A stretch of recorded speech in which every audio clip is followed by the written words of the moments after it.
Assalamualaikum warahmatullahi wabarakatuh. Alhamdulillah, alhamdulillahirabbil alamin. Wabihi nasta'in ala umuri dunya waddin.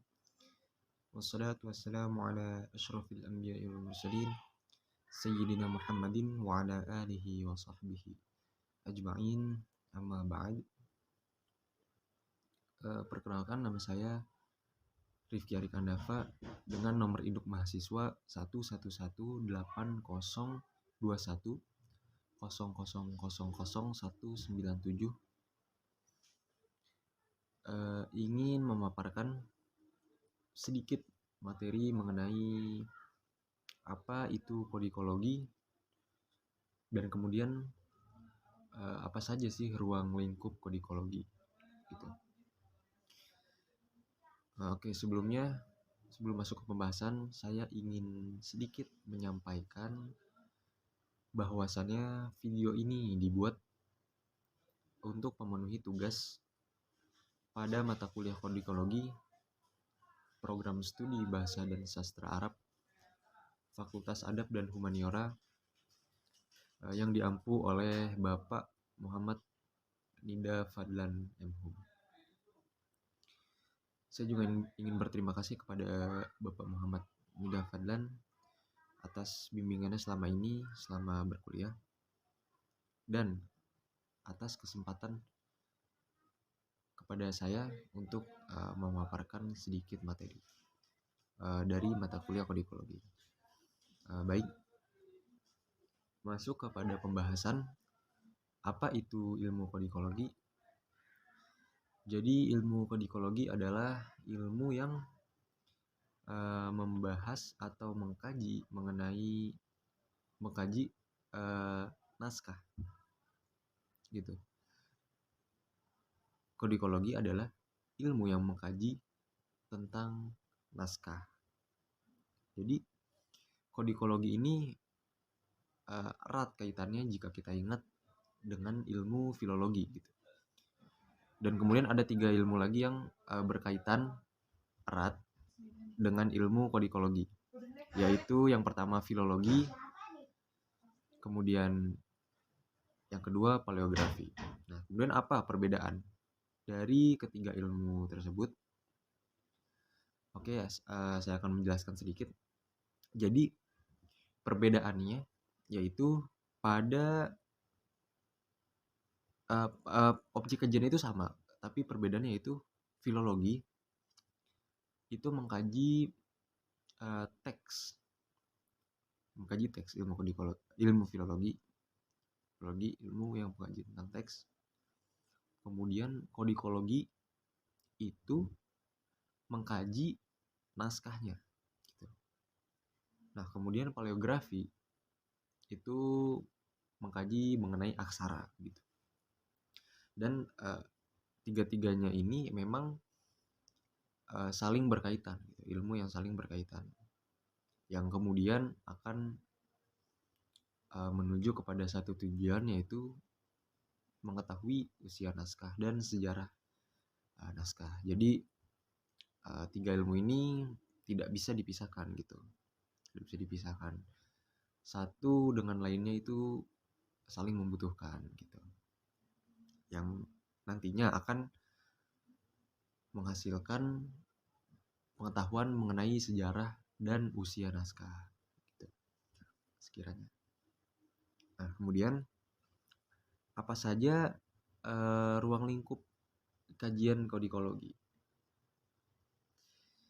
Jadi ruang lingkup kajian kodikologi ini ada sekitar 4 poin gitu. Ada 4 ruang lingkup. Yang pertama adalah bahan naskah.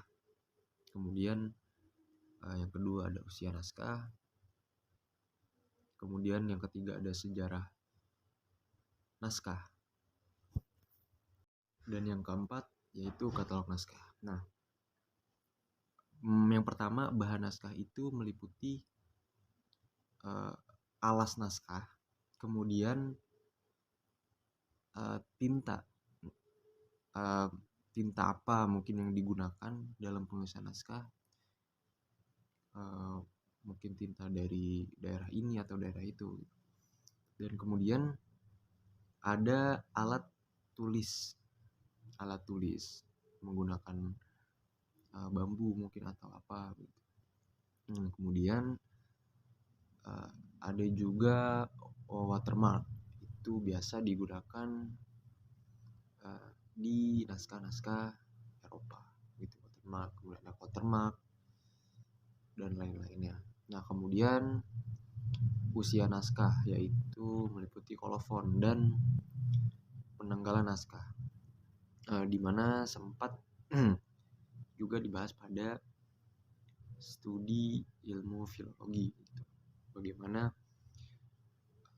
naskah itu diberi tanggal gitu. Kemudian yang ketiga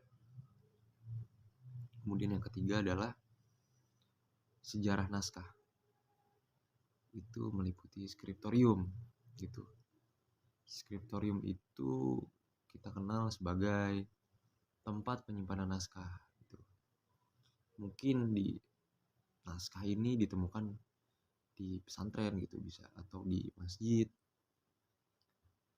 atau mungkin di kuil, di vihara, dimanapun gitu.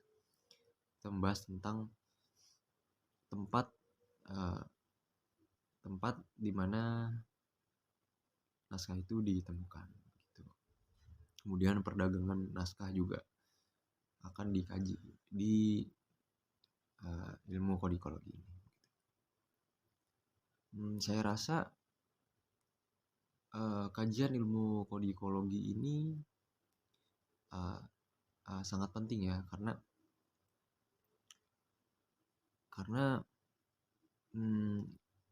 dari ilmu kodikologi ini kita mengetahui bahwa naskah-naskah itu penting gitu. Bagaimana naskah itu dibuat, kapan naskah itu dibuat gitu, dan di mana naskah itu dibuat. Karena kita berbicara mengenai kodikologi, kita juga berbicara mengenai sejarah gitu. Bagaimana masyarakat ini begitu sangat menjaga budayanya gitu, budaya menulis gitu. Mungkin zaman itu kita tidak mengenal apa itu handphone, WhatsApp itu apa, Telegram itu apa, Instagram itu apa. Mungkin mereka tidak mengenal itu gitu, karena belum sampai pada era teknologi. Makanya mereka mengekspresikan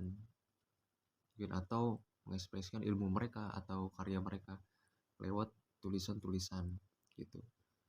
Makanya mereka mulai menulis di atas kertas, atau mungkin di atas pelepah pisang gitu, atau di atas kulit pohon gitu, kulit pohon kelapa mungkin atau apa begitu.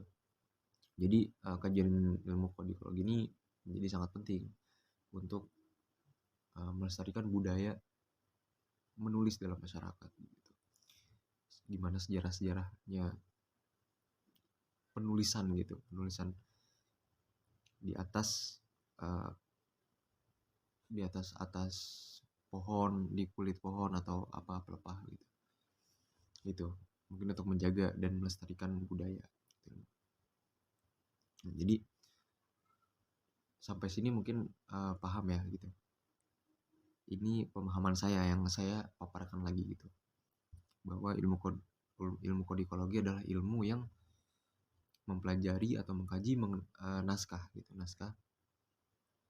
dan erat kaitannya kodikologi dengan ilmu filologi, kemudian dengan paleografi gitu. Dan kemudian apa saja ruang lingkup ilmu kodikologi yang sudah saya sebutkan tadi.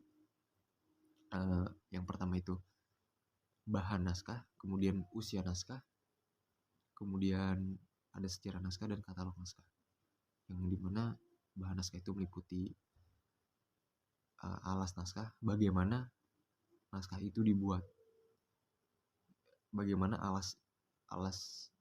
bagaimana satu benda itu menjadi alas naskah gitu. Kemudian ada tinta dan alat tulis gitu.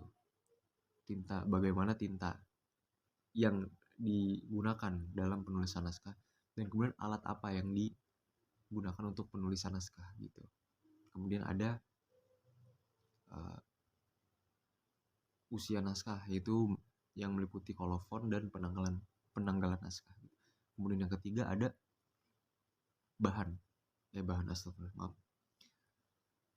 Sejarah naskah, yaitu meliputi skriptorium atau tempat ditemukannya naskah gitu. Mungkin cukup sekian pemaparan dari saya, dan saya menyadari bahwa masih banyak kekurangan, tapi mohon dimaafkan kurang lebihnya. Al-afu minkum. Wassalamualaikum warahmatullahi wabarakatuh.